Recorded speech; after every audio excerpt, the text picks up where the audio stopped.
Muy buenos días, muy buenas tardes o muy buenas noches tengan todos ustedes, amigos, amigas. Y por supuesto, claro que sí. Ya, perdón, todos ustedes los que están en medio. Bienvenidos una vez más a este tu programa favorito, El Círculo de Lectura. En el libro más pinche puto infinito del mundo, cabrón. O sea, güey, neta siento que esta madre es más eterna que mi último noviazgo, güey. Y vaya que me costó salir de ahí. Bienvenidos a La Herencia, la sucesión arqueología de la sucesión presidencial en México. Y estoy ligeramente emocionado, carnales, carnalas, amigos, amigas, en que es Viernes de Política, ¿no? Porque nos faltan 2 capítulos, güey.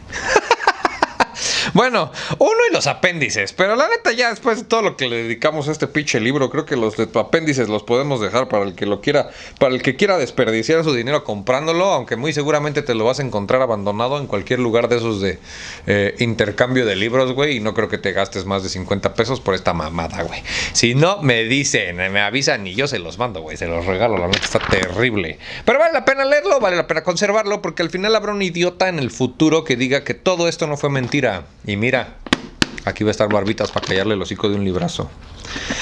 Así que bueno, sin más por el momento, ni preámbulos estúpidos que no te importan, me disculpo, porque hoy estamos haciéndolo al revés. Así que vamos a terminar el día leyendo, lo cual también suele ser una muy bonita experiencia. A ver si no me duermo de malas, porque pinche gobierno.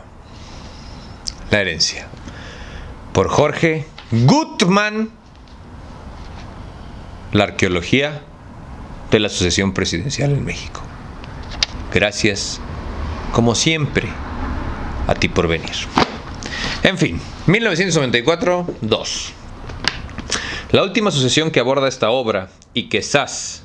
Chinga tu madre. ¿Ves? Ya empezamos, güey. Llevo 2 palabras. Y quizás la última sucesión tradicional a secas presenta una amplia gama de dificultades epistemológicas y de investigación que la distinguen de las demás. Para empezar, falta un aporte documental decisivo, por respeto a su investidura y para evitar falsas simetrías. No solicité una entrevista al naco presidente Ernesto Zedillo Ponce de León. En segundo lugar, en parte por acuerdo previo, en parte por una retinencia creciente, el expresidente Salinas de Gortari se mostró... ¿te das cuenta cómo él es expresidente? Se mostró especialmente parco y renuente a hablar en detalle de la sucesión presidencial celebrada a finales de marzo de 1994, inmediatamente después del asesinato de Luis Donaldo Colosio. Inmediatamente después, en tercer término, es preciso incorporar el peso de la creencia, indemostrable hasta ahora, pero no por ello menos engorrosa, de una supuesta liga entre la designación de Zedillo y la muerte de Colosio.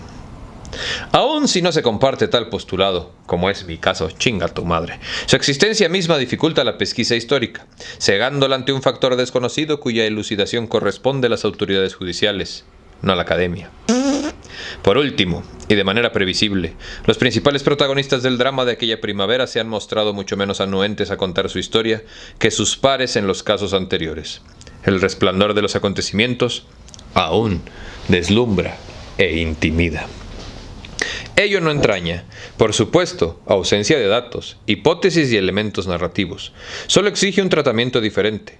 Por ese motivo, hemos preferido en este caso proceder por preguntas más que por afirmaciones, presentando las respuestas tal como son, especulativas, no consensuales, carentes del tipo de corroboración propia de los demás capítulos, apoyadas por testimonios serios y confiables, pero menos numerosos y contundentes que en las otras sucesiones. Primera pregunta, ya sugerida en las páginas precedentes. ¿Fue la sucesión de Salinas a Zedillo la madre de todos los descartes? ¿Se trató realmente de un proceso condensado, acelerado, de auscultación, eliminación, decisión, que comprimió en un lapso de 5 días etapas y ritos de largo aliento? Así ha procurado escribir la historia Carlos Salinas, sobre todo conforme se agudiza el antagonismo entre la familia del expresidente y el mandatario en turno, y al ingresar el sexenio actual en su fase crepuscular, sin el centelleo esperado y deseado por muchos. En esta versión de los hechos, Salinas procedió por sus fases sucesivas de eliminación. Primero exploró la posibilidad de modificar la fracción del sexto del artículo 82 de la Constitución, donde se estipula que para poder ser candidato a la presidencia es preciso haber renunciado a puestos de gabinete o de gobernador de un estado 6 meses antes de la elección federal. Salinas consultó al PRI y a la dirección del PAN, en la persona de Carlos Castillo Peraza, sobre esta eventualidad, y recibió una negativa categórica. Ni las legislaturas estatales en manos del PRI, ni los diputados del PAN accederían a una solicitud de esa naturaleza, ya que llevaría dedicatoria. En principio, le abriría las puertas al tercer integrante de la terna original de la sucesión del 93, Pedro Aspe.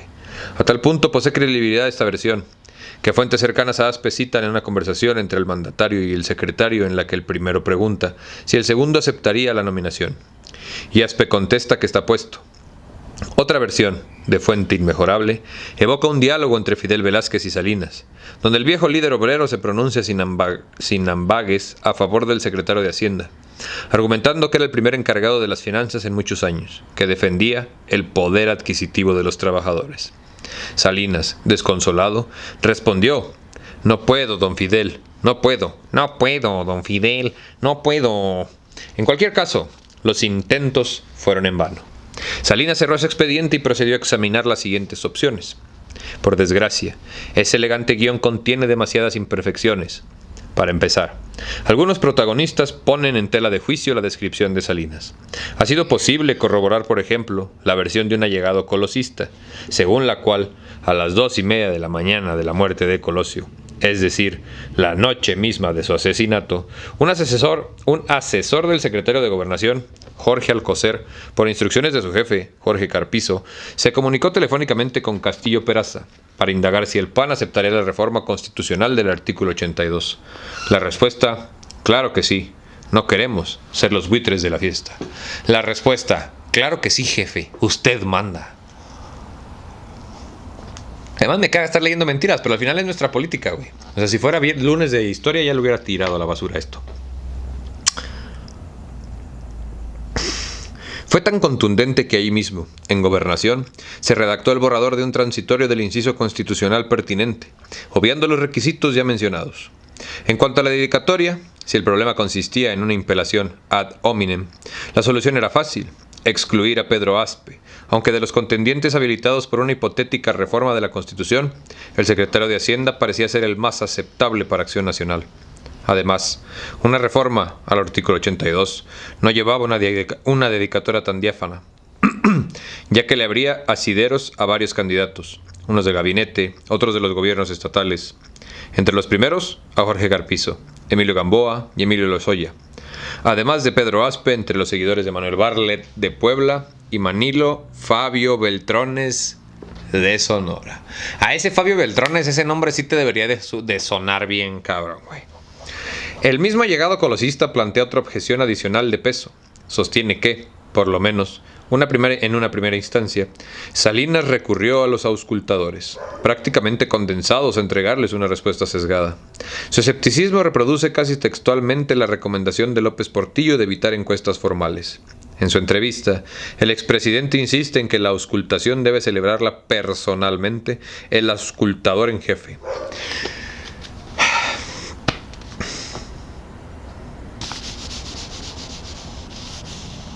En este caso, según nuestra fuente, Fernando Ortiz Arana, presidente del PRI, y uno de los precandidatos más poderosos, fue comisionado para consultar a los priistas. Lógicamente, le reportó a Salinas una reacción negativa, centrada en la oposición de las legislaturas estatales a aprobar una reforma constitucional. Dicha negativa favorecía sus propias perspectivas. Salinas despachó a José Córdoba a indagar sobre la postura de los panistas. El asesor presidencial, como dijimos desde un principio en estos capítulos, simpatizaba fuertemente con la candidatura de Zedillo, y por ello a nadie extrañó que la respuesta panista también fuera negativa. Por último, el presidente responsabilizó a Carpizo de dialogar con el PRD. La contestación fue igualmente contraria. Nuestra maquiavélica fuente colosista recuerda que Carpizo podía haber simpatizado con la candidatura de Manuel Camacho, su exmentor en el gabinete, y el autor en parte de su ascenso a la Secretaría de Gobernación. Así, cada emisario cargó los dados y Salinas debió haber sospechado que todos ellos aportarían informes interesados. Por otra parte, Salinas reconoce que no conversó con Cuauhtémoc Cárdenas o con Porfirio Muñoz Ledo durante la coyuntura de Marras. ¿Ok? La coyuntura de Marras, ¿sí? En la estela de la muerte de Colosio se justificaba con creces una entrevista con el máximo dirigente perredista y candidato a la presidencia. Por todo ello, puede uno preguntarse si Carlos Salinas llevó a cabo una cabal y profunda encuesta sobre la posibilidad de reformar la Constitución, o si de hecho efectuó solo una consulta pro forma, contentándose ex ante con la salida cómoda, a saber, ungir a Ernesto Zedillo como candidato del PRI. No sé qué decir, Teñero, ya quiero acabar, güey, la neta. La segunda opción contemplada por Salinas consistió en recorrer la fecha de las elecciones federales, aplazándolas 5 semanas. De esa suerte, mediante su renuncia, determinados miembros del gabinete de gobernadores estatales cumplían con el requisito de los 6 meses sin cargos. De haber sido el caso, las elecciones se hubieran celebrado, por ejemplo, el 1 de octubre, 40 días después de la fecha prevista, el 21 de agosto, y todos los candidatos ya mencionados habrían satisfecho las exigencias legales. Ese procedimiento en teoría permitía prescindir de una reforma constitucional, ya que la fecha de los comicios no figura en la Carta Magna. Por ende, no se requería de una mayoría de 2/3 en la Cámara de Diputados, ni mucho menos pasar por las legislaturas estatales. Sin embargo, sí parecía indispensable la anuencia de los partidos de oposición, o por lo menos de uno de ellos, de los consejeros ciudadanos del IFE, y el titular de Gobernación Virtual, ministro de las elecciones. Jorge Carpizo fue consultado por Salinas, según lo relata este en su entrevista y lo confirma Carpizo. Se opuso a la propuesta. Consideró que presentaba una serie de objeciones técnicas insuperables, entre otras, la fecha de la instalación de la nueva Cámara de Diputados, la duración del periodo de interregno, etc. Y sobre todo, hizo la reflexión siguiente. En 1994 luchábamos por elecciones largas, imparciales, y se dieron muchos pasos en esa dirección. Haber atrasado las elecciones habría demostrado que no habría imparcialidad y hubiera revelado preferencia por uno de los partidos. De haber sido asesinado un candidato de oposición, ¿se plantearía la posibilidad de posponer las elecciones? Salinas no presionó a Carpizo ni vinculó la opción de aplazar 40 días las elecciones con la probable consecuencia de no hacerlo: transformar a Ernesto Zedillo en el próximo presidente de la República. Quizás Salinas no intentó forzar a su secretario de Gobernación porque intuía que era inútil, o quizás se abstuvo porque no le entusiasmaba demasiado el procedimiento.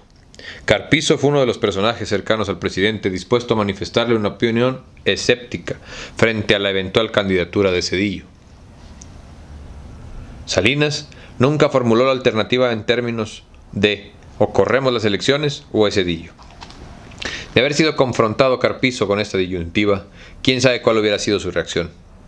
Y de nuevo, la opción no fue examinada con el PRD, que a cambio de otras reformas democráticas posiblemente habría valorado la perspectiva de rescatar a Salinas de su naufragio. La tesis de una auscultación meramente superficial y formal podría explicarse de dos maneras.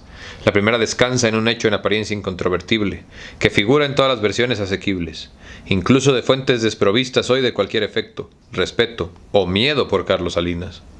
Se encontraba deshecho desde la noche del asesinato, y por lo menos hasta los primeros días de la semana siguiente. Se derrumbaba su esquema entero para el porvenir, inmediato y de mediano plazo, político y personal, táctico y estratégico. Es el argumento más potente a favor de la inocencia de Salinas. Se antoja inconcebible fingir tan debacle personal y política. ¡Ay, no mames! O sea, ya mejor le hubieras echado la culpa, güey. No importa todo lo que se diga y lo que se dice. Salinas no fue porque él estaba muy triste. No mamen, güey. Si son actores profesionales, por eso les dicen políticos. El tesis de una auscultación meramente superficial. Apenas anunciada la noticia del atentado, antes del aviso formal de la muerte de Colosio, un miembro del gabinete que debió tratar con el presidente el destino de la cena de Estado esa noche, en honor del primer ministro de Canadá.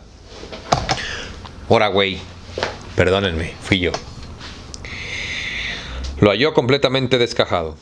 De acuerdo con uno de sus amigos que lo frecuentó repetidamente a lo largo de la semana, perdió 5 kilos de peso en 7 días. Una barbaridad para un hombre de complexión y estructura modestas. Otra persona, cuyas visitas recibió Salinas en varias ocasiones durante esos días, lo describe casi en posición fetal. Ay, para de mamar que tu lengua raspa, hijo.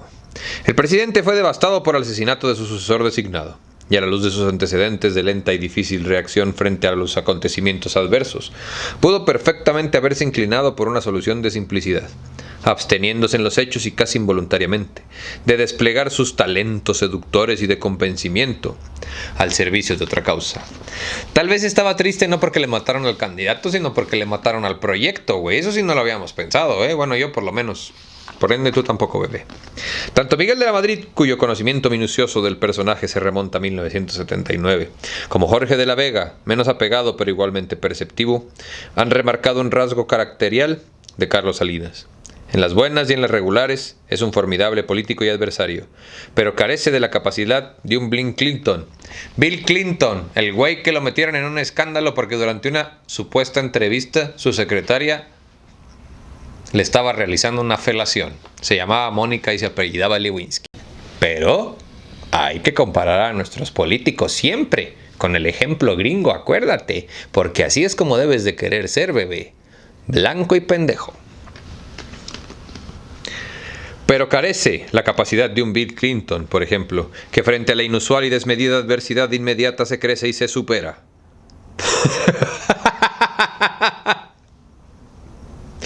No mames. Salinas, normalmente arrojado y vivaz, se pasma, se ofusca y hierra. Pero ello no sorprende de todo que ninguno de sus interlocutores retenga impresión de una fuerte presión presidencial a favor de la reforma constitucional. Parece haberla descartado de oficio. La segunda explicación no contradice la primera, sino que la complementa. La salida vía Cedillo no fue solo la más cómoda y expedita, también fue la inducida por el personaje del Palacio, presente en todas las sucesiones, y que, en esta oportunidad, aprovechó el desasosiego de su jefe para recuperar el terreno perdido y colocar, en una revancha tácita y exitosa, a Ernesto Zedillo en una silla que no le tocaba. Esa es la primera verdad que dices, pendejo, porque todas las demás las dijeron los presidentes. Así pues, si nos hallamos efectivamente frente a la madre de todos los descartes, no mames, no fue porque Salinas escrutó hasta sus últimas consecuencias las variables acechables. Se resignó ante una adversa situación de hechos, difícilmente modificable, pero sensible a mayores esfuerzos o empeño de los esgrimidos por el presidente durante esos días. De nuevo, permanece el misterio. ¿Su pasividad se debió a un quebranto de ánimo e imaginación, o a su convencimiento paulatino de que la salida de facilidad, la más desfejada y sencilla, encerraba innumerables atractivos y beneficios para todos? El país, el equipo, el propio Salinas, su familia.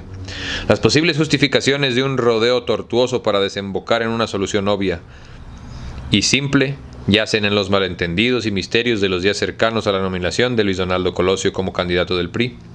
Es preciso volver al conjunto de las sucesiones para comprender por qué la salida evidente no era tal a las primeras de cambio. La noche de la cena en honor al premier Jean Chrétien de Canadá, el secretario de Agricultura y viejo lobo de mar de la política mexicana y dueño de Caliente, Carlos Hank González, vaticinó a un par de colegas del gabinete de la designación de Ernesto Zedillo, a pesar de su simpatía manifiesta por Pedro Aspe y la reforma constitucional. El profesor recurrió a más o menos socorrida teoría del delfín, según la cual, en vista de la exigencia constitucional de 6 meses sin cargo antes de la elección, cada presidente, al escoger al candidato, también inviste un relevo, o second choice, el cual puede apelar legalmente en caso de un incidente político, médico, físico o de cualquier otro tipo. El delfín suele ocupar el puesto del presidente del PRI, aunque no necesariamente. Así, Alfonso Martínez Domínguez fungió como delfín para Díaz Ordaz en la nominación de Luis Echeverría, aunque don Alfonso recuerda que Díaz Ordaz le ofreció a Echeverría su renuncia, brindándole la posibilidad de nombrar a su propio jefe de campaña en la presidencia del PRI. Porfirio Muñoz Ledo figuró como delfín de López Portillo y designado por Echeverría en el 75 y 76. Javier García Paniagua y luego Pedro G. Apaullada ejercitaron el cargo de sustitutos hipotéticos, en 1981 y el 82. Jorge de la Vega Domínguez cumplió con esa misión en el 87. El problema con la sucesión que nos ocupa surge de hecho de que Fernando Ortiz Arana, el presidente del PRI en funciones, no había sido colocado a la cabeza del partido con esa intención, mientras que Ernesto Zedillo, extraído del gabinete junto con Colosio, tampoco. Según Carlos Salinas, nunca designó a Zedillo como Delfín o como segunda alternativa, sino a petición expresa del candidato, y ni siquiera como primera elección. El preferido por Colosio era, recordémoslo, Carlos Rojas. De comprobarse esta versión, Zedillo nunca llenó un vacío análogo a la función derivada de los impedimentos o los inconvenientes de otro. En una interpretación extrema y perversa de aquellos eventos, improbable, pero nunca descartable, cabría la tesis según la cual Zedillo no era el Delfín, ni Salinas insistió en ubicar un relevo en la campaña, porque desde el principio el Delfín era Manuel Camacho, destinado a salir del gabinete, de una manera u otra, antes de la fecha fatídica del 21 de febrero, 6 meses antes de la elección federal. En cualquier caso, la idea de ungir a Zedillo como sucesor de Colosio no resultaba tan natural ni tan sencilla como nos imaginamos. Salinas debía persuadirse, o ser persuadido, de las ventajas de Zedillo frente a las alternativas. Ah, ¿Zedillo tenía ventajas? Perdón, yo pensé que lo habían puesto ahí por maleta. Y limar las asperezas u hostilidades en su contra, opuestas o contempladas por algunos. Antes de pasar a revisar este acervo de especulaciones, conviene explorar el conjunto de fichas disponibles para Salinas. La neta no conviene, güey, ya cábalo. Desechada la maniobra de correr la fecha de las elecciones y eliminada la variante de una reforma constitucional, el abanico en efecto carecía de anchura, diversidad y sobre todo de prospectos sin taras. Primero figuraban los exsecretarios del Estado del régimen, Fernando Gutiérrez Barrios en primer lugar, Manuel Camacho en segundo o a la inversa, y Pedro Joaquín Coldwell en un distante tercer lugar. Algunos dirigentes sociales plantearon el nombre de Camacho. Salinas asegura no haberlo ni siquiera considerado, por resultar imposible, tal y como lo demostraba la manifestación anticamachista celebrada en Galloso el día del velorio de Luis Donaldo Colosio. Pero otros aseveran que el griterío contra el comisionado de paz fue escasamente espontáneo, tratándose más bien de un acto orquestado por los directivos del PRI en el Valle de México, y en particular por Manuel Jiménez y Emilio Chuaifet. En esta óptica, de habérselo propuesto, Salinas disponía de la fuerza suficiente para imponer a Camacho, solo que así volvíamos al punto de arranque. ¿En qué estado de ánimo hubiera accedido a la candidatura un Camacho pasado por alto la primera vez, objeto de las tensiones y resentimientos con Salinas descrito por este en su entrevista, y urgido de probar su independencia frente al ejecutivo saliente? Más aún, ¿cuál hubiera sido la reacción de los colosistas desde el equipo estrecho del candidato ultimado hasta Diana Laura, al atestiguar la sustitución del mártir por el supuesto verdugo? Paradójicamente, concediendo la factibilidad de designar a Camacho, su misma debilidad inicial, entrar a contrapelo y frente a la animadversión del PRI y de los colosistas, se habría transmutado en una fuerza incontrolable para Salinas, y entre otros inconvenientes, el núcleo duro salinista.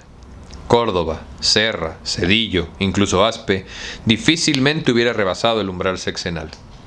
Lo mismo sucedía con Gutiérrez Barrios, solo que en mayor medida, gracias al deterioro de la comunicación y el factor generacional. El exsecretario de Gobernación no había salido en óptimos términos del gabinete. Conservaba vínculos con varios grupos políticos de la época, hostiles a Salinas, y por edad y vocación, no compaginaba con los estilos y esquemas salinistas. No era un candidato verosímil para Carlos Salinas, aunque la clase política mexicana hubiera podido juzgarlo con más receptividad que el presidente. Lo mismo podía suponerse de Joaquín Coldwell, aunque pertenecía a la misma generación que Salinas. Provenía de otro mundo. Las únicas cartas remotamente viables para el presidente consistían en los miembros del gabinete ampliado cercanos a él, de tiempo atrás, y el presidente del PRI, Fernando Ortiz Arana.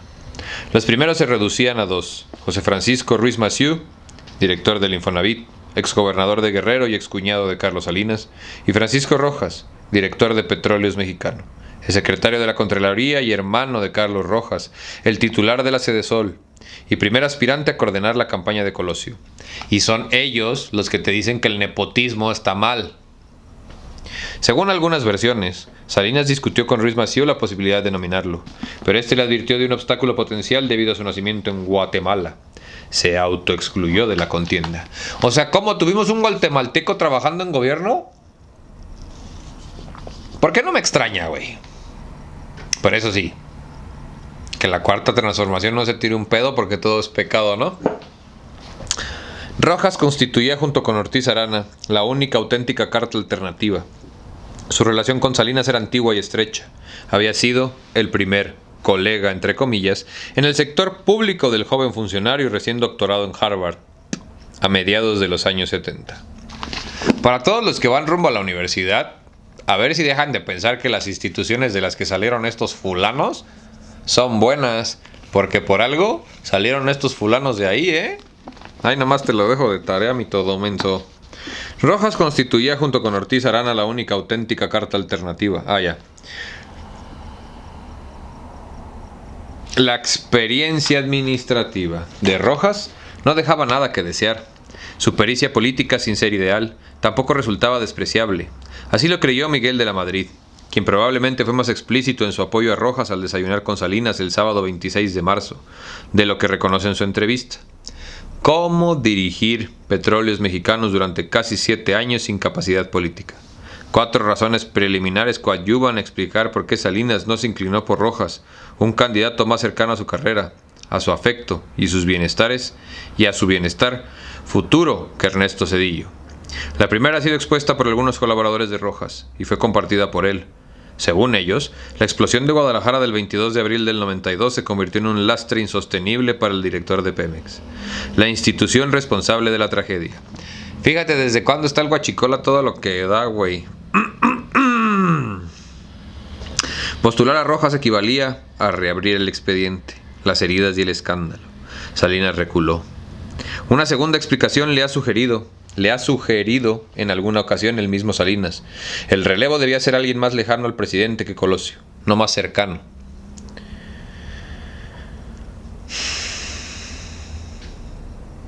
De lo contrario, la sospecha, de por sí creciente, de una autoría intelectual salinista del asesinato del candidato se propagaría con mayor virulencia. La gran ventaja de Rojas, su proximidad al primer candidato, se transformó así en su pecado principal. No faltarían quienes se enculabraran sobre un complot salinista contra Colosio, culminando con la sustitución del fallecido sonorense por un allegado de la familia Feliz, el núcleo más íntimo de Carlos Salinas. La tercera objeción reposaba en argumentos más sustantivos. Francisco Rojas, desde Pemex, había discrepado vehemente con Córdoba y con Jaime Sierra, a propósito del futuro de la paraestatal, y en relación con el capítulo de energía en los negocios del Tratado Libre de Comercio. No mames, y ahí viene de nuevo, ¿eh? Y fíjate, se va a negociar el nuevo Tratado de Libre de Comercio.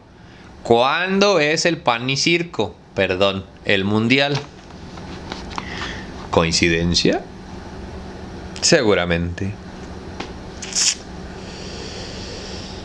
Desde la explosión de Guadalajara, Córdoba procuró remover a Rojas de Pemex, culpándolo del percance y buscando sustituirlo con Adrián Lajous. La maniobra fracasó, en parte debido a la defensa de Rojas por Manuel Camacho, para los propósitos sucesorios del 94. El beso del diablo, peor aún. Rojas se rodeó de asesores poco proclives al salinismo, y el círculo más fundamentalista lo veía como un enemigo del modelo económico de su acepción más pura.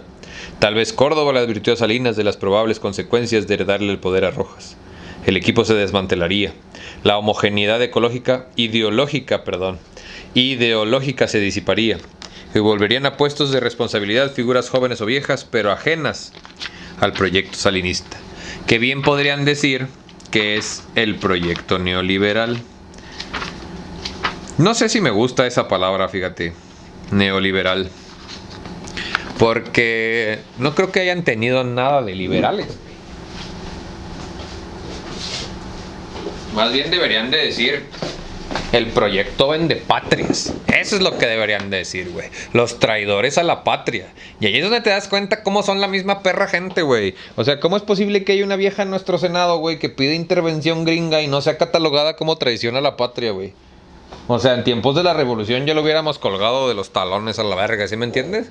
Entonces, ¿qué falta que hace que revivas, Pancho? Por último, Salinas conocía bien a Rojas y se percataba de dos atributos esenciales del personaje. En primer lugar, mantenía una relación de igualdad con Salinas. relación sin duda temperada durante esa presidencia, pero destinada a volver a su cauce anterior al concluir esta, contraria a cualquier supeditación política, intelectual o personal. Y en segundo, el presidente poseía plena conciencia de la dureza y rudeza de Rojas, así como de sus mañas y maniobras, un hueso duro de roer, un sucesor difícil de controlar, un presidente sin gran estatura política e intelectual tal vez, pero de laboriosa o imposible manipulación transaccional. Un amigo y ex colaborador de Rojas resume la dicotomía enfrentada por Salinas en una fórmula suscita. Rojas era su cuate, Zedillo era su empleado. Ok.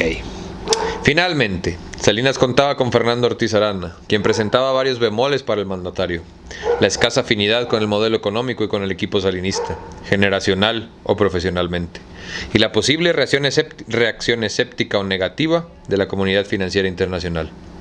Ciertamente un compromiso de Ortiz Arana de apoyarse en los mismos funcionarios hacendarios y comerciales del régimen saliente hubiera atemperado algunas de esas reservas.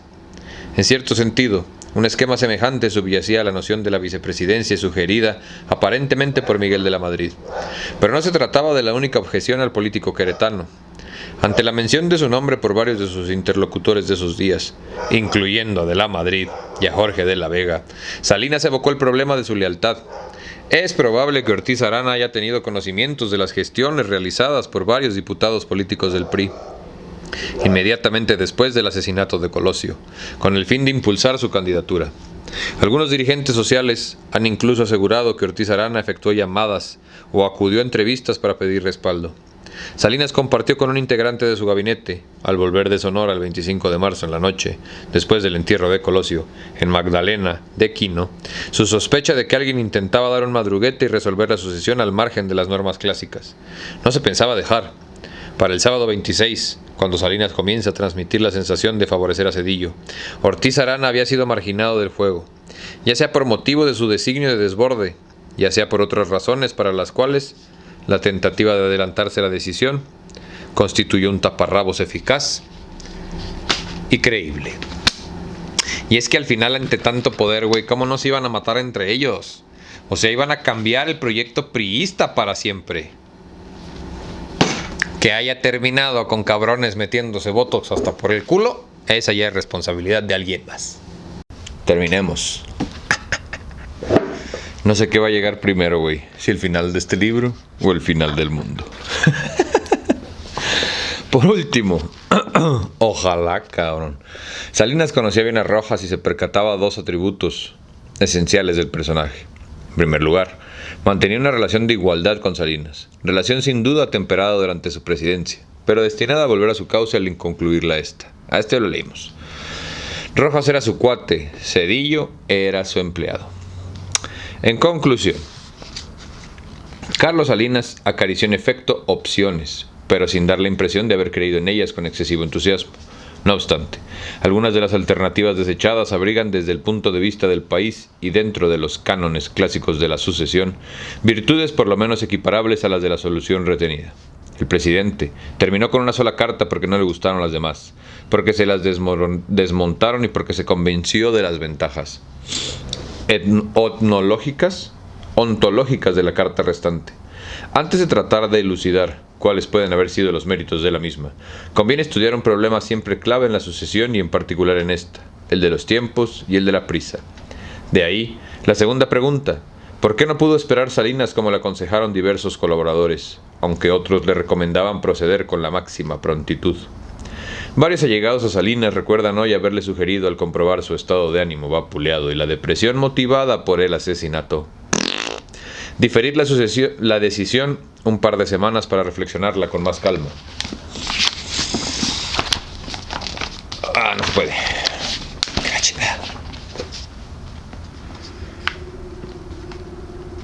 Aún quienes lo instaban a resolver lo más pronto posible, no menospreciaban el carácter abatido, apabullado del hombre, y la manera quizás inconsciente pero innegable en que paulatinamente le entregó a Pedro Aspe el mando económico del país y a José Córdoba su conducción política, debido a su mayor complejidad, Las alternativas anteriormente mencionadas requerían de un lapso superior para ser condensadas o impuestas. Salinas no tenía la cabeza en esos días para grandes estratagemas de ajedrez. Con 5 o 6 jugadas calculadas por adelantado, resolver rápido era resolver fácil. Por ello, muchas de las recomendaciones de celeridad llevaban jiribilla. Otras eran, sin duda, bien intencionadas y descansaban en un argumento irrebatible. Las presiones y las pasiones se rebasaban día a día, y de no decidir pronto sugería el peligro de perder el control de la sucesión por primera vez en la historia. De la sucesión o de la narrativa, ¿no? Porque yo creo que el problema que empezaron a tener esta bola de mugrosos fue que empezaron a perder las narrativas, güey. Y hoy habemos muchas personas que cuestionamos esta narrativa, y atrevernos a sembrarte esta duda. O sea, güey, no por algo soy discreto con mi rostro, ¿sí me entiendes? Tampoco es como que lo oculto, porque sí lo he enseñado un par de veces en el canal, güey. Pero por algo soy discreto, porque aprendí, güey, que la dictadura perfecta desaparecía a las personas como yo. Hoy, a mí, me vale verga que lo intenten, güey. Ojalá, güey, me evitarían pagar renta, cabrón. Pero al final, al perder la narrativa, estas personas perdieron el control de las cosas, güey. Y entonces ahora, haz el ejercicio. Ve cómo se jactaban y cómo actuaban las personalidades de nuestra televisión. Nuestras celebridades, nuestros intelectuales, ¿no? Y fíjate cómo son ahora, güey, cómo actúan ahora. Yo pienso que todos son como la exnovia infinita de México, güey, ¿no? Nada más hacen berrinche, nada más hacen desfiguros, güey, pero en realidad no proponen ni traen nada, güey. Entonces, pues, mija, ¿te vas a encuerar o te vas a ir a la shit? Perdón, pero así deberían de tratar a sus exes.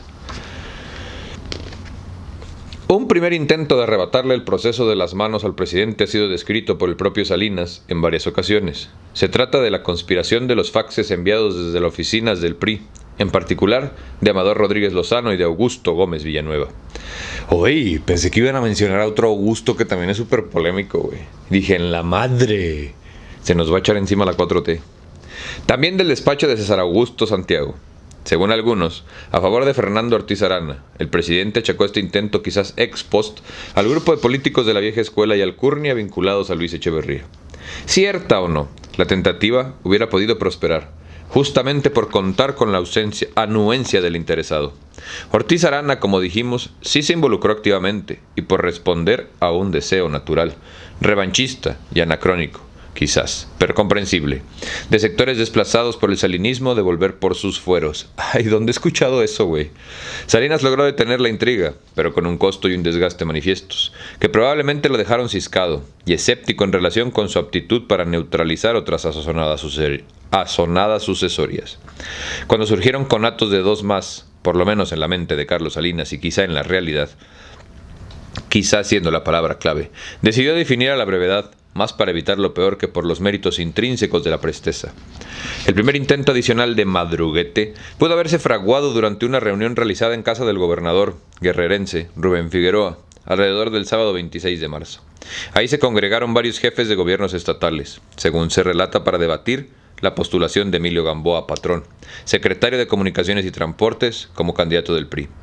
Conocían el reparo opuesto por el artículo 82 constitucional, pero opinaban que habría manera de sobreseírlo.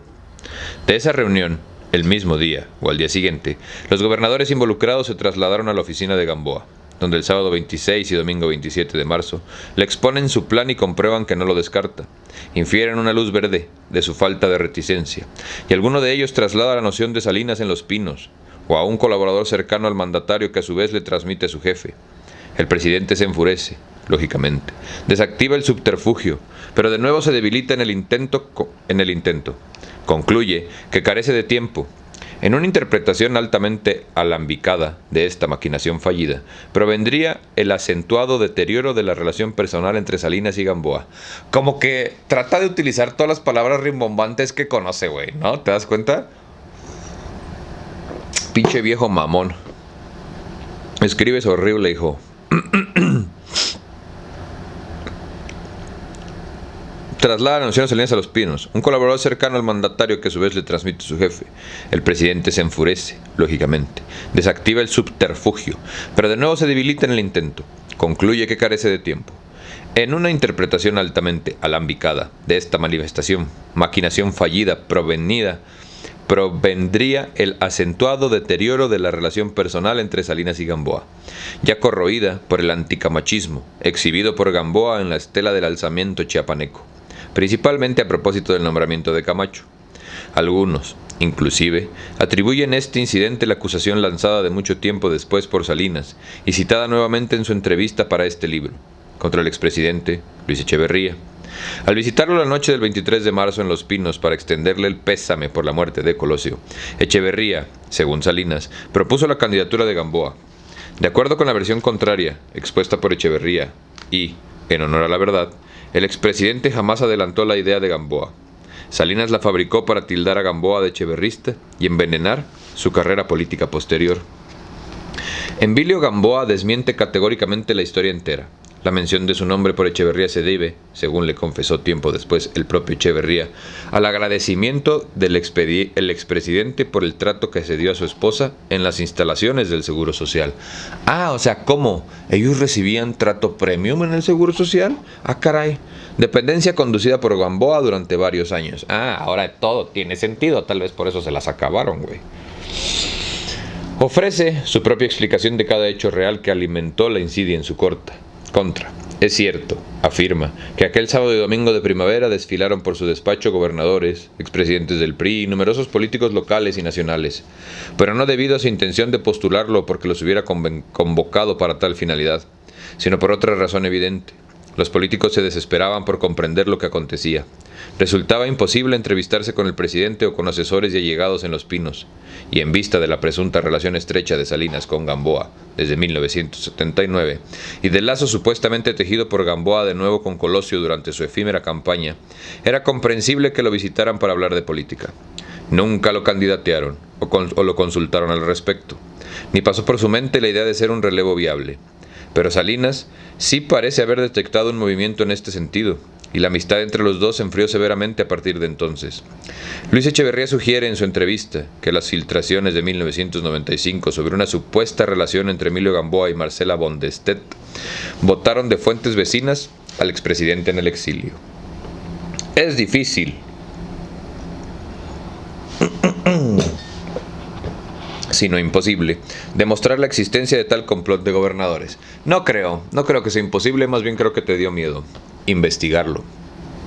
Tal vez Salinas, obnubilado por los acontecimientos y pasmado por el colapso de su esquema sucesorio, vio moros con tranchetes. Es factible, asimismo, que haya percibido dos conspiraciones en una. Al traslaparse los protagonistas de ambas y puesto que la segunda trajo adeptos mucho más próximos a la casa presidencial, se trata de la tendencia, que no pudo o haber rebasado ese estadio y volverse movimiento a favor de la candidatura de Manlio Fabio Beltrones, otro nombre que te debería de sonar muy cabrón. Demasiadas fuentes han coincidido en la factura de este libro y en innumerables comentarios de prensa en afirmar que el hermano del presidente, Raúl, que ahorita está en la cárcel, por ejemplo, Almoloya, la cárcel para los millonarios, Raúl simpatizó y promovió la candidatura de Beltrones. De hecho, creo que por eso está en el bote, güey, por el pedo con Beltrones. Creo, la verdad no estoy seguro. Como para no advertir visos de seriedad en este segundo madruguete nonato, José Luis Soberanes, el subsecretario de Sede Sol y encargado de organización de la campaña de Colosio, hoy no más, recuerda cómo el 25 de marzo en la tarde, a bordo del avión presidencial, de vuelta a Hermosillo, no creas que el avión presidencial polémico, todavía no lo compran, güey. Mientras esperaba su turno para comenzar con el mandatario, Raúl Salinas pretendió convencerlo durante 30 minutos de las bondades de la opción Beltrones y de la necesidad de que Soberanes y los colosistas persuadieran de ello a su hermano. Si Raúl concibió la idea por simpatía hacia Beltrones o para cerrarle el paso a Zedillo, carece de importancia en este contexto. No parecía una idea absurda. Beltrones provenía del estado natal de Colosio. Era un amigo cercano destinado a ocupar un cargo importante en el gobierno siguiente. Un amigo cercano destinado a ocupar un cargo en el gobierno siguiente. Pero el nepotismo de hoy es malo, ¿eh? El de ayer no, solo el de hoy. No parecía una idea absurda. De no haber perdido la vida Colosio, mantenía excelentes relaciones con su exjefe en la Secretaría de Gobernación, Fernando Gutiérrez Barrios, y, A través de su amistad con Emilio Gamboa, guardaba sólidos nexos con muchos políticos identificados con el sexenio de Miguel de la Madrid. Era joven, con experiencia administrativa y política, y susceptible de ser bien recibido por la mayoría de los poderes fácticos en México, salvo uno, el gobierno de los Estados Unidos. ¿Cómo? A ver, espérame.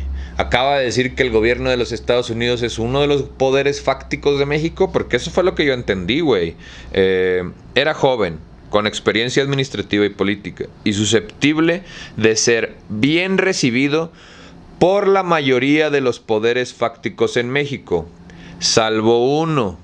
O sea, sí, Estados Unidos es uno de los poderes fácticos. Aquí está, papito. Página 512, la herencia, para que no me crean, culeros. Salvo uno, el gobierno de los Estados Unidos, que meses después filtraría a la prensa versiones involucrando a Beltrones con el narcotráfico. Ay, no. Esa narrativa de siempre. Y tú pensabas que era nueva, bebé. Ay, no. Discúlpame, güey. Que te rompa tu corazón. La aparente indiferencia de los adeptos de esta solución al impedimento legal, del cual el gobernador era víctima, tenía dos explicaciones. En primer lugar, la inclusión de la categoría de gobernadores entre los funcionarios vetados por el apartado sexto del artículo 82 constitucional resultaba desconocida para muchos políticos. Entre otros, como me consta, un exsecretario de Estado y un expresidente del PRI. Aún 5 años después de los acontecimientos, ostentaban gran ignorancia sobre si un gobernador en funciones podía ser candidato o no. La segunda explicación quizá residía en la convicción de Raúl Salinas, ahora preso, impunidad obliga, de que a través de una argucia u otra sería posible pasar por alto la restricción constitucional en el caso de su amigo Manlio, M-A-N-L-I-O, apa nombrecito pa. Él era el bueno, y la confusión de ambos complots, entre comillas, el que favorecía a Gamboa y el que postulaba a Beltrones, puede a su vez haber nacido de la apretada amistad entre los dos presuntos aspirantes y que igualmente ceñido vínculo con Colosio. Los domingos en las tardes solían juntarse los tres con Rubén Figueroa a jugar dominó y beber unas copas. Ambos le realizaban faenas políticas a Colosio y se vieron con frecuencia durante esas jornadas eternas entre el 23 de marzo y el momento de la segunda sucesión de Carlos Salinas. De tal suerte que, en horas de gran tensión y de escasa información, no debe extrañar la aprensión presidencial, fundada o no, de que Gamboa apoyaba a Beltrones, o Beltrones a Gamboa, y de que cada uno se lanzaba por su cuenta. Si además algunos colaboradores amplificaron pequeños indicios para convertirlos en grandes intrigas, ello magnificó el sentimiento de acoso de Salinas y su urgencia de resolver de inmediato. De esta segunda conclusión tentativa podemos pasar a la pregunta central de esta sucesión, como de todas las que hemos escudriñado. ¿Por qué ganó el ganador? Ya insinuamos que el descarte de los demás fue un factor decisivo, pero no excluyente de otras explicaciones. Ya sugerimos cómo dos procesos avanzaban acompasados, la eliminación de opciones y la construcción de la alternativa Zedillo. Ahora toca explorar una segunda fase, subrayando de nuevo la precariedad de muchas de las conjeturas, de los testimonios y de las deducciones aventuradas. De varias fuentes se deriva la tesis según la cual el factotum del desenlace del drama de esos días fue el jefe de la oficina de la presidencia, José Córdoba, no porque haya manipulado al presidente o porque conspiró indebidamente a favor de un candidato o en contra de otro, sino sencillamente porque Carlos Salinas, despojado de algunos de sus principales consejeros de antes, el propio Colosio, Manuel Camacho, Raúl por tener un candidato, su hermano Raúl por tener un candidato, y apresumbrado por el derrumbe de su proyecto transeccional, descansó como nunca en su más leal y eficaz colaborador desde 1980. Según Salinas, fue Córdoba quien le suministró los argumentos más convincentes y oportunos a favor de Ernesto Zedillo. En esa medida, la sucesión por descarte se transformó parcialmente en una sucesión por elección. Salinas descartaba y Córdoba alentaba una elección a sus ojos intrínsecamente virtuosa, en contraste con otras opciones y por méritos propios. Desde antes de la desgracia de Lomas Taurinas y el destape de Luis Donaldo Colosio, Ernesto Zedillo gozó de la simpatía de José Córdoba para su precandidatura. Solo el índice de los libros de texto convenció al asesor palaciego de las amargas perspectivas del entonces secretario de Educación. Como se recordará, En septiembre de 1992, se procuró repartir en las primarias del país una nueva versión de los libros de texto gratuitos de historia, preparada por un grupo de historiadores comisionado por la Secretaría de Educación Pública. El contenido de los libros dio origen a una acre polémica entre las intelectuales, maestros, dirigentes sindicales, expresidentes y las Fuerzas Armadas. Todo ello condujo al retiro y la quema de los libros en cuestión. ¿Qué pensabas? ¿Que vivías en el futuro? Por el amor de Dios, papito chulo. No te estoy diciendo que en esa época estaban prohibidas las lecturas en voz alta, los conciertos de rock, la intelectualidad básicamente, güey. Te desaparecían por pensar, mi todo pendejo. Ahí está, güey. El contenido de los libros dio origen a una acre polémica entre intelectuales, maestros y dirigentes sindicales, expresidentes y las Fuerzas Armadas. Todo ello condujo al retiro y quema de los libros en cuestión y a posponer la confección de nuevos manuales. ¿Por qué nadie guardó uno, güey? Si alguien tiene uno de esos libros, démelo para leerlo, para que vean las mamadas que ponían estos pendejos, güey. A partir de esa fecha, y se atreven a quejarse, güey, de la nueva escuela mexicana, güey. O sea, con qué huevos, mis pinches todos arrastrados de Europa, güey. Traidores a la patria, eso es lo que son y así hay que llamarlos. A partir de esa fecha, los bonos de Ernesto Zedillo cayeron y Córdoba se resignó ante la candidatura de Colosio, con quien mantenía relaciones correctas, si no afectuosas, mejores, en todo caso, que con Camacho o Pedro Aspe, ambos desarrollados por una creciente animosidad contra el llamado Mazarino de los Pinos. Güey, te digo que esta madre es eterna. O sea, le cuento y le cuento hojas y siguen saliendo y siguen saliendo y siguen saliendo. Pero bueno, o sea, Zedillo no ganó, lo pusieron, güey.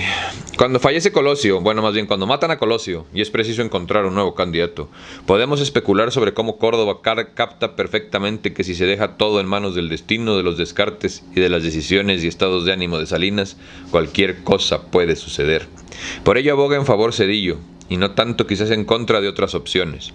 Es factible suponer que recurrió a 4 tipos de argumentos con el propósito de persuadir a su patrón, para que fueran considerados convincentes y oportunos.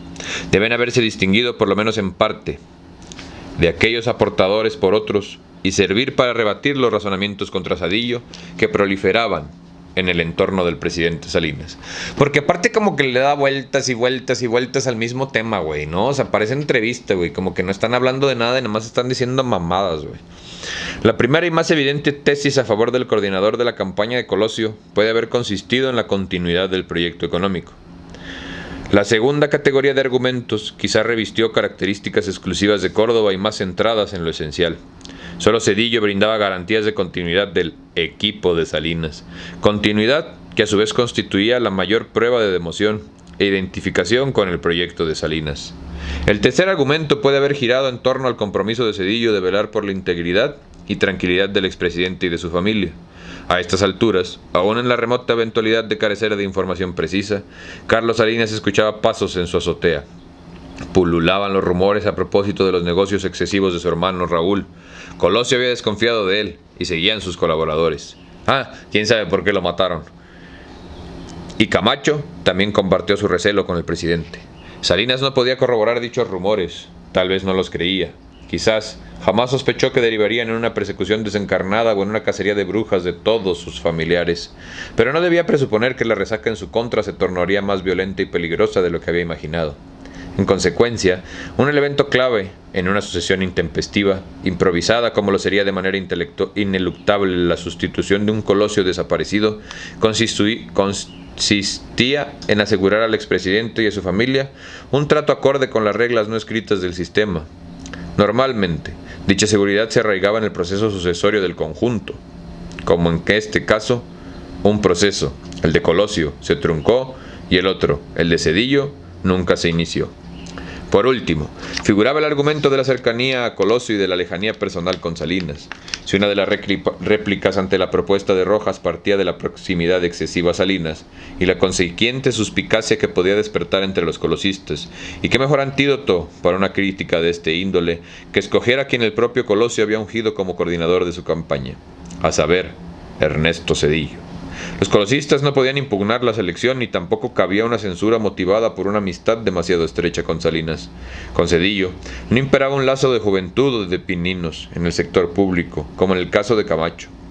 Lozoya o Riojas, Lozoya o Rojas, ni la relación de familia feliz que floreció con Gamboa durante una época. En este intento se asoma un episodio delicado y enigmático en la trama fatal de aquella primavera. Algunos lo tildan de traición, otros de malentendido, pero independientemente de la estridencia del caso, lesionó o clausuró una de las colaboraciones más intensas y decisivas en la historia reciente del país. El relato de los hechos, detalles más, detalles menos, ha aparecido ya en la prensa. Aquí solo se agrega la verificación de la identidad y la confiabilidad de la fuente. Un colaborador cercano tanto de Colosio como de Salinas, y la correspondencia de los hechos con la visión del expresidente muy poco tiempo después del anuncio de la postulación de Zedillo. Tal vez, el mismo martes 29 de marzo en la tarde, Salinas se reúne con Diana Laura Riojas, viuda de Colosio. Escucha de su parte un reclamo, lamento o expresión de desagrado frente al desenlace del drama vivido durante esos días. En particular, deplora el empeño de asunciar al candidato recién proclamado con su esposo, recordándole al presidente cómo Colosio ya había decidido remover a Ernesto Zedillo de la coordinación de la campaña. No embonaba con los demás colaboradores, y si bien Colosio le conservaba afecto y respeto, prefería ubicarlo en otro cargo, como vimos en el capítulo anterior. Pensaba solicitarle a Salinas el enroque de su próxima cena, programada justamente para ese lunes o martes, antes de la Semana Santa. Frente a la perplejidad de Salinas, Diana Laura agregó que Colosio le había enviado un mensaje al respecto de Salinas a través de José Córdoba, es decir, por la misma vía de siempre. Salinas protestó que nunca había recibido el recado. Córdoba lo había desinformado. El presidente le reclamó la incomunicación a su colaborador estrella, según algunas fuentes. Otras, no las mismas, se produjo un lacrimoso altercado verbal entre ellos. Algunos incluso lo sitúan en el lagar presidencial del aeropuerto. Y escasos días después, Córdoba es relevado de su cargo y nombrado representante de México ante el Banco Interamericano de Desarrollo en Washington. De acuerdo con algunas personas cercanas a Salinas, pero en contacto con Córdoba, el asesor no acepta haber callado el mensaje. Justifica su comportamiento aduciendo una malinterpretación del presidente en relación con el informe rendido. El vínculo entre los hombres se resaició principalmente en diciembre del 94, cuando Córdoba coordinó desde Washington la campaña de Salinas. ¿Desde dónde dijo? ¿De Washington? Washington, el de los gringos, ¿no? Qué raro. Córdoba coordinó desde Washington la campaña de Salinas para acceder a la coordinación general de la Organización Mundial de Comercio, comunicándose telefónicamente con embajadores en misión o con altos funcionarios comisionados por el nuevo régimen para cabildear a favor del expresidente.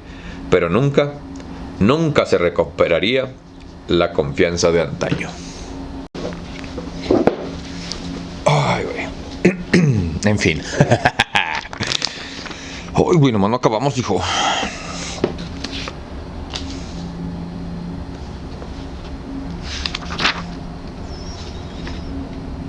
La versión concuerda con varias interpretaciones análogas.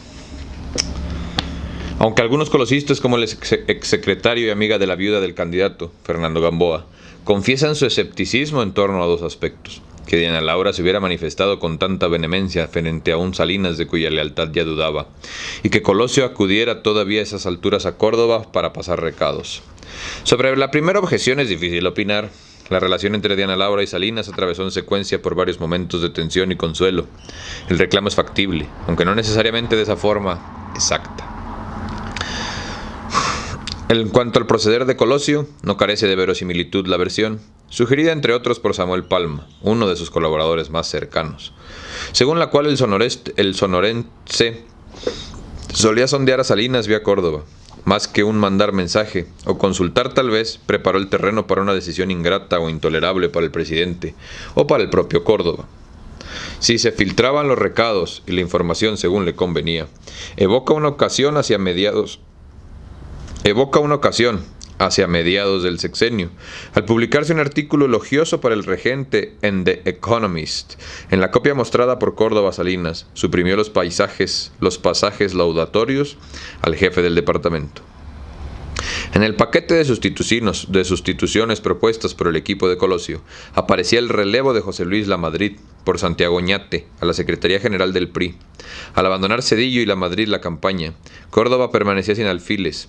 En este tablero, por lo menos, quizás Por ese motivo, Colosio prefirió implicar a Córdoba en los cambios, ya sea comprometiéndolo con ellos al ser su heraldo frente a Salinas, ya sea induciéndolo a silenciar el mensaje, exponiéndose después al reproche de no actuar de buena fe como intermediario. Otros colosistas cuestionan la vigencia del vínculo entre Córdoba y Colosio, sin ir lejos, como Beltrones, citado en el capítulo precedente. Santiago Oñate, por ejemplo, conserva en memoria un incidente embarazoso, a propósito de una de las eventuales reformas de la legislación electoral.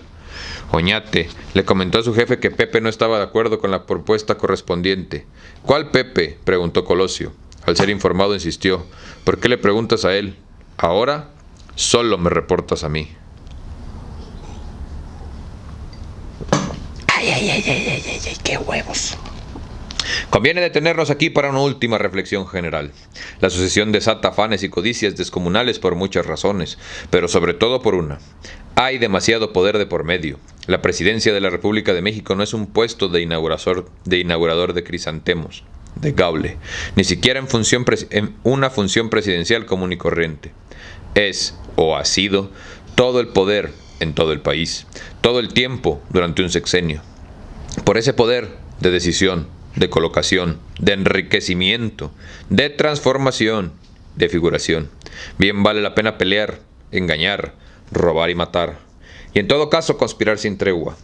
La única manera de acotar las pasiones y los intereses en juego es limitando el poder en juego, lograr que no se justifique ni se compense tanto empeño, tanto daño, tanta desesperación. Mientras no sea el caso, cualquier mecanismo sucesorio arrojará las mismas consecuencias y desatará los mismos furores y delirios. Le reconocemos la verdad, ¿no? La verdad. O sea, honestamente, acaba de decir algo que es muy cierto, güey. Mientras nosotros no seamos conscientes de que el sistema es el mismo, sin importar la puta cara que le pongan a la persona que está ahora en las mañaneras, por ejemplo, güey, no vamos a poder entender ni mejorar la situación en la que vivimos, güey.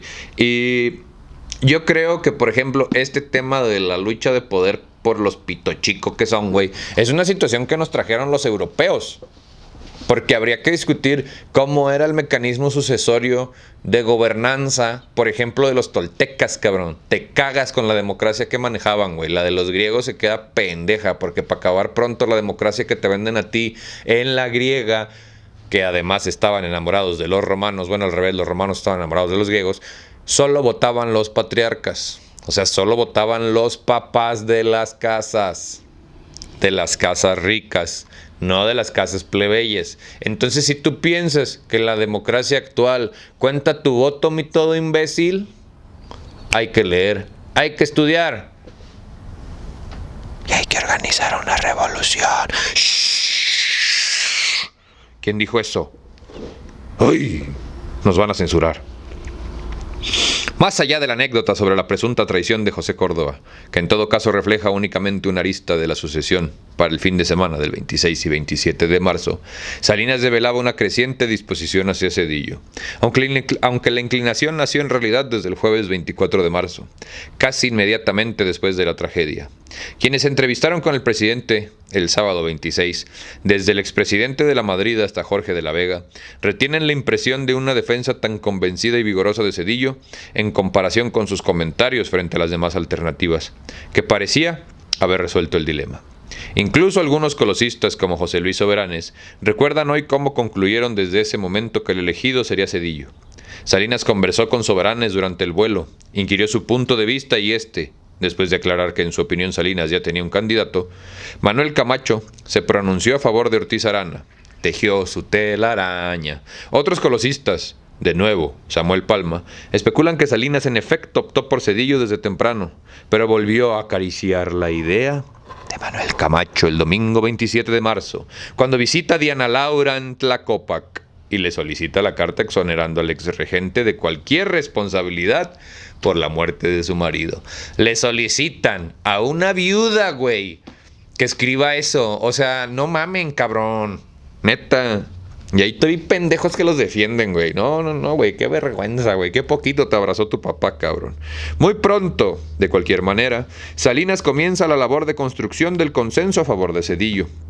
Si bien ciertos testigos suponen que despacha a su exsecretario de Programación y luego de Educación a efectuar visitas cruciales para detectar el sentir de los consultados, más bien parece enviar a Zedillo con algunos poderes fácticos para anunciarle su elección. Disponemos de relatos fidedignos en lo tocante a 3 entrevistas con sendas personalidades que por algún motivo hubieran podido disentir de la designación. Imagínate que el libro acaba de decir que el presidente ostenta todo el poder de México, pero que para ser presidente primero le tuvieron que ir a pedir permiso a los poderes fácticos.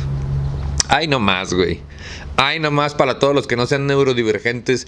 Yo se los explico con manzanas, bebés. Disponemos de eso ya lo leímos. Una se celebró con la dirigente del sindicato de maestros, también ahora presa. Chinga tu madre cada vez que respires, perra. El Bester Gordillo. Pero no me vayas a hacer daño, por favor.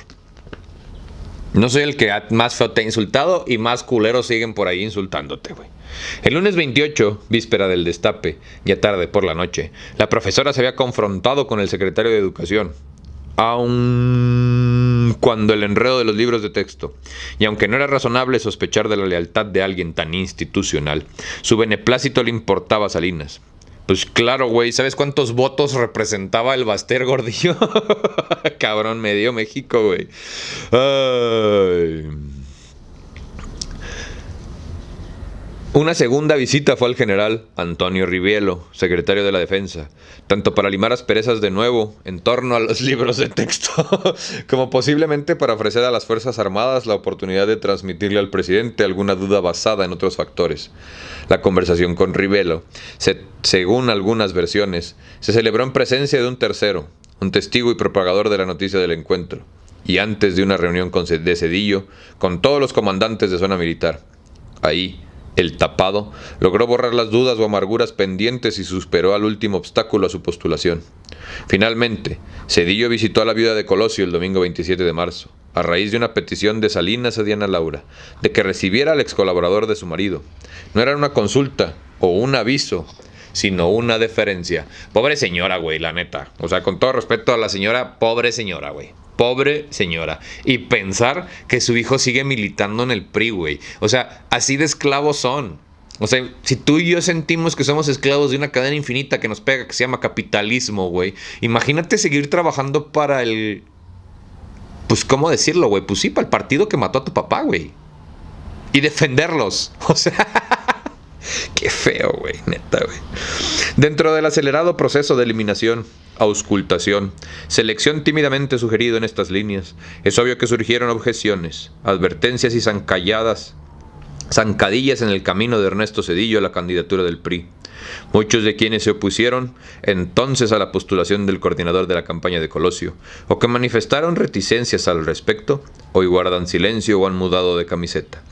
Por ello resulta especialmente complejo formarse una idea de quiénes pueden haberle aconsejado cautela a Salinas, o de plano que desistiera del sendero de la facilidad. De las averiguaciones realizadas para este ensayo, y por la calidad y concordancia de las fuentes con otros testimonios, se deriva que por lo menos 4 voces se expresaron con escepticismo ante la hipótesis de una candidatura zedillista. La primera fue la de Emilio Lozoya, que también te debería de sonar ese nombre, güey. Secretario del CEMIP y amigo de facultad de Salinas. Maldito nepotismo. El contenido de su oposición permanece desconocido para mí.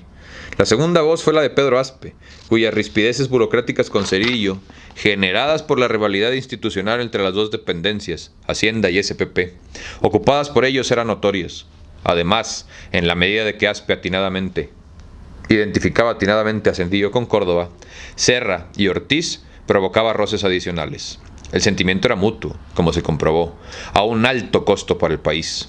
En noviembre del mismo año, cuando Aspe se resistió a devaluar la moneda, quién sabe por qué se habrá resistido, güey, Zedillo se negó a ratificarlo como secretario de Hacienda, y Aspe rechazó las eventuales ofertas de otras carteras. Existen poderosas razones para suponer que Aspe le envió a Salinas, le expuso a Salinas varias reservas o experiencias engorrosas con Ernesto Zedillo, en tanto colega de gabinete y corresponsable del aparato financiero y de la política económica. ¿Ves cómo pasaban a sus cuates por los puestos, güey? Y luego te preguntas que por qué el país está como está. Y luego todavía te preguntas por qué están tan emperrados porque les quitaron las cosas, güey. O sea, no, güey. Urge que estudiemos, papacito, que leamos, que aprendamos, güey, pero que leamos en físico, porque esto no lo pueden cambiar, esto no pueden venir a mi casa a editarlo, que lo intenten, güey, me muero en el intento dejándolos pasar por la puta puerta, ¿sí me entiendes? No es lo mismo que cambien la pinche Wikipedia, güey, o que cambien segov.com, o a los mugrosos del Fondo de Cultura, o a los nacos del INA, güey, todo eso se puede alterar, güey. Esto no, papacito, por eso lo tienen guardado, por eso el Vaticano guarda cosas abajo. ¿Sí me entiendes? Por eso las iglesias están construidas arriba de los vaciamientos, para que no sepas lo que había. El conocimiento es poder, papacito. Por último, el hermano incómodo Raúl Salinas advirtió al presidente que Zedillo resolvía un problema en este momento, pero le daría un dolor de cabeza durante muchos años. Sí, por eso lo metieron al Mordoya a descansar. Diversas razones fundamentaban la opinión negativa de Raúl, y no todas se convalidaban a ojos de su hermano menor. Para empezar, como vimos, Raúl respaldó a otro candidato, Manlio Fabio Beltrones, y obviamente Zedillo figuraba como su contrincante más viable. En segundo lugar, cuentan que, a finales de 1992, el futuro gobernador de Guerrero, Rubén Figueroa, invitó a Ernesto Zedillo y a su familia a pasar las fiestas en Acapulco. Para ello alquiló una casa propiedad de Adriana Salinas, la hermana del presidente. El 28 de diciembre irrumpe el Estado Mayor Presidencial en la residencia y desaloja a Zedillo. Adriana, ¿cómo dijo? El Estado Mayor Presidencial era como el brazo armado privado del presidente, güey. No eran parte de la Sedena ni eran parte de la policía, eran parte de los Pinos. Y se les seleccionaba casi que a mano, güey. Yo tuve una camarada que sus carnales eran del Estado Mayor Presidencial, güey. No mames, me he juntado con un chingo de tipos de gente.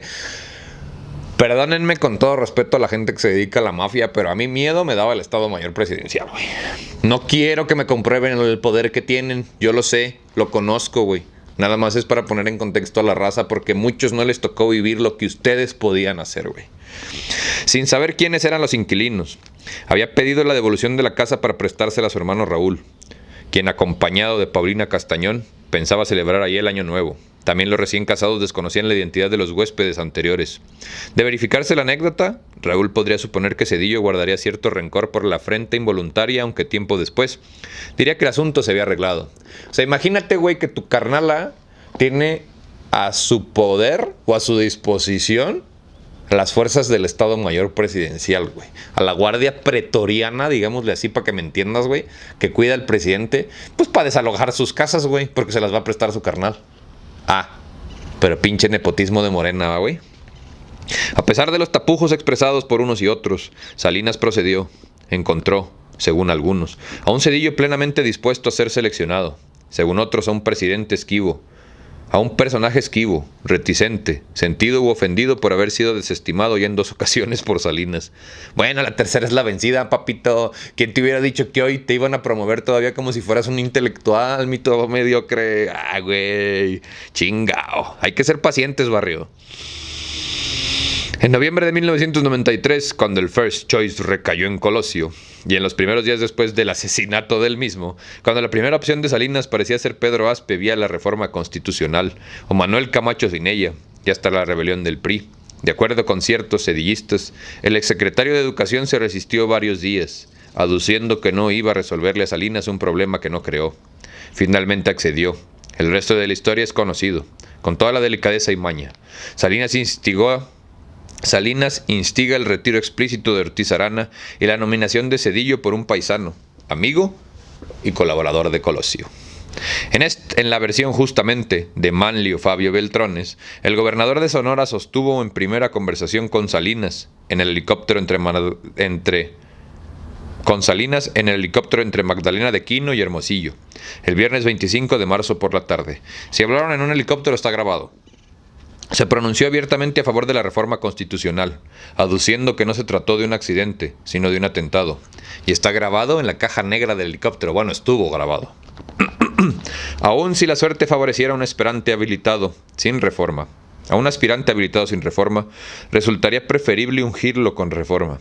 Beltrones aterrizó en México el 26 en la madrugada y volvió a entrevistarse con el presidente durante el día. Salinas lamentó la ausencia de respaldo para una reforma. Insinuó que solo permanecían 3 contendientes en lisa: Zedillo, Ortiz Arana y Rojas, y sobre todo los dos primeros. Salinas solicitó su punto de vista. ¿Qué opinión guardaba Colosio de su coordinador de campaña? Reconstruyó elípticamente un comentario público de Colosio sobre Zedillo, realizado en ocasión de su nombramiento como coordinador. Preguntó si no existía algún registro de dicho pronunciamiento. Beltrones lo confirmó y se comprometió a buscarlo. Salinas, por último, deslizó la idea de una visita del gobernador a su amiga Diana Laura, para advertirle de la inminencia de las decisiones y que las opciones en los hechos parecían ser Ortiz y Zedillo. Pero más bien el segundo. Beltrones se trasladó a la casa de Diana Laura en Tlacopac el sábado 26, transmitido el recado presidencial y recogió la opinión de la viuda del fenecido candidato. Carlos Salinas pasó la tarde en compañía de la viuda de Colosio. Lo acompañó un rato su esposa, doña Cecilia Ocelli. Parte de la conversación se dedicó a la carta exculpatoria solicitada a Salinas por Manuel Camacho, por boca de los colosistas, Palma y Durazo entre otros, que se reunieron con Diana Laura después de la visita de Salinas. Sabemos también que, tanto ella como los colaboradores de su esposo, pensaron que a pesar de los mensajes cifrados del presidente, había vuelto a considerar la carta de Camacho. A través de la estación de televisión de la cual era propietario en Hermosillo, Telemax, Beltrones consiguió el video de las declaraciones de Colosio a propósito de Zedillo. Y siguiendo las sugerencias tácitas de Salinas, convocó a un grupo de gobernadores y amigos a desayunar en su casa el martes en la mañana, en el entendido de que el destape acontecería horas después. O sea, ¿cómo? ¿Hay políticos que son dueños de televisoras? ¿Para qué quiere un político una televisora, güey? No sé, pregúntale a Trump. De ahí partieron a Los Pinos para consumar el proceso de designación del sucesor de Colosio. Discutieron en primer término el método y luego las diferentes opciones de personas. Una vez instalados en Los Pinos, en compañía de Salinas, de los demás dirigentes del PRI y de la nomenclatura del sistema, comenzó la última escena de este relato. Salinas avisó que el presidente del PRI, Fernando Ortiz Arana, deseaba formular una declaración. Proclamó su desistimiento de la candidatura. Enseguida Salinas le cedió la palabra a Beltrones, quien había instalado un monitor y una videocasetera en la sala para que el gobernador del estado natal del candidato extinto compartiera con los presentes una sugerencia póstuma de Colosio. Beltrones prendió la máquina, corrió el elogio de Colosio a Zedillo y terminó explicitando su propuesta. El candidato debía ser Zedillo. Salinas preguntó si existían otras propuestas. Al cabo de un silencio sepulcral de más de 20 segundos, anunció que pronto Zedillo se uniría a ellos para que todos juntos, los jerarcas priistas, hicieran público su fallo. Según Beltrones, Salinas jamás le indicó qué hacer, solo lo indujo a dar los pasos que dio. Descarte o decisión. Si juzgamos de modo retrospectivo por los efectos generados, como la palabra que dicen todos tus caramelos del gobierno, a posteriori, la conclusión se impone por su propio peso.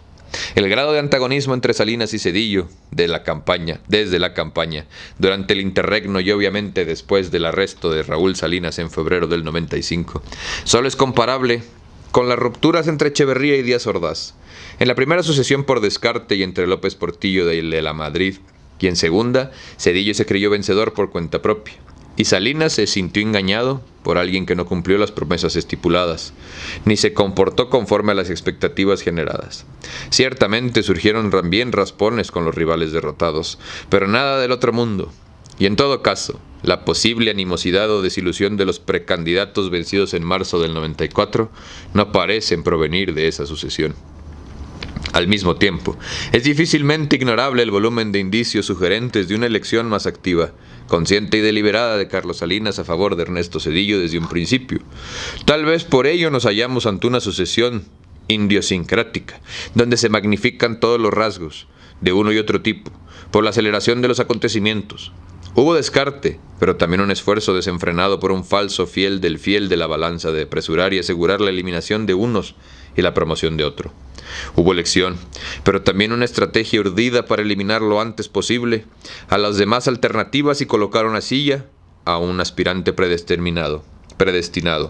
Hubo, por fin, conflicto entre rivales, al mejor estilo de las sucesiones anticipadas, in pectore, y también ruptura brutal entre saliente y entrante.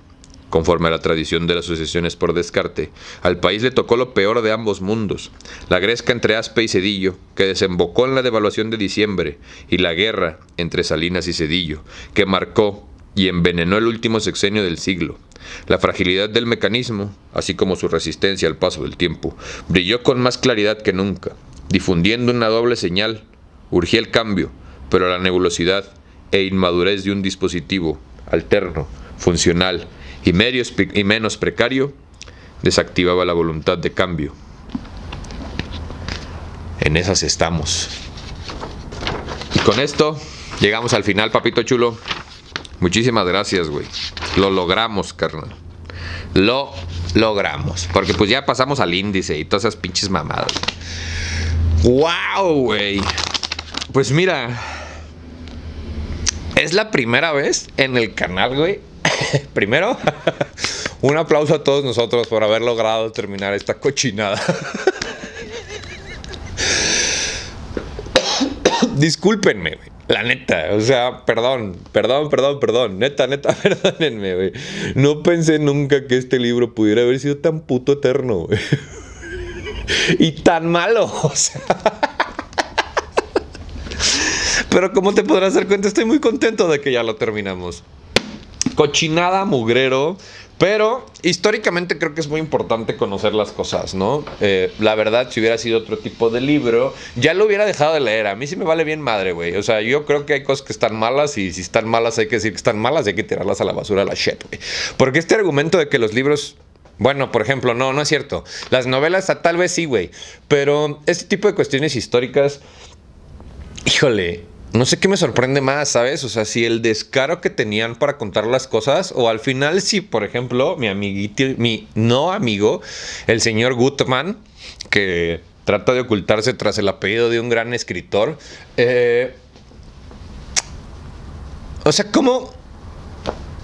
¿Qué pensabas, güey? Que nadie lo iba a leer, ¿va? O realmente, ¿por qué hacen esto? No entiendo.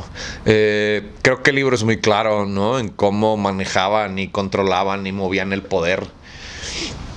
Creo que además nos permite ver realmente estas situaciones como de quién sigue en el poder, ¿no? Y a mí algo me preocupa y es que realmente, güey, yo llevo la primera lección que yo recuerde realmente, o sea, ya tener como conciencia... Tal vez infantil, ¿no? Pero una conciencia ya real de lo que estaba pasando fue la elección de Salinas. Me acuerdo mucho como de la devaluación del peso, de la crisis económica que llevó todo esto, ¿no? Me acuerdo también perfecto del supuesto cambio, ¿no? Del pinche naco ese del PAN, puñetas de Fox. Y de cómo...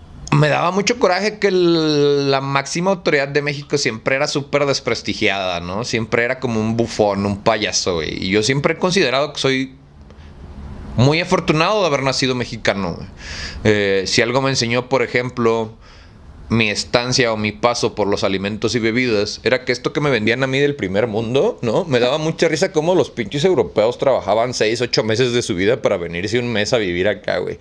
Y se paraban el culo porque vivían de vacaciones, ¿no? Y era así como de, güey, pues sí, pendejo, pero yo vivo de vacaciones. O sea, yo aquí viviendo en la playa vivo de vacaciones. Tú trabajas 6, 8 meses de tu vida para venir a pararte el culo un mes acá, güey. Pues está bien, ¿no? O sea, cada quien ahora sí que presume lo que puede y lo que no tiene, perdón. Entonces, siento que así es nuestra política, güey. O sea, y al final, durante muchísimos años, yo sí me acuerdo de eso, ¿no? O sea, en la casa decían, no se habla de política ni de religión en la mesa. Y eso fue lo que nos fue llevando a todos nosotros a tener una conciencia política y una cosmovisión súper interesante. Porque claro que pues como yo no podía preguntar en mi casa, pues tuve que preguntar en otros lados. Porque yo con la duda no me iba a quedar, yo soy pendejo, güey.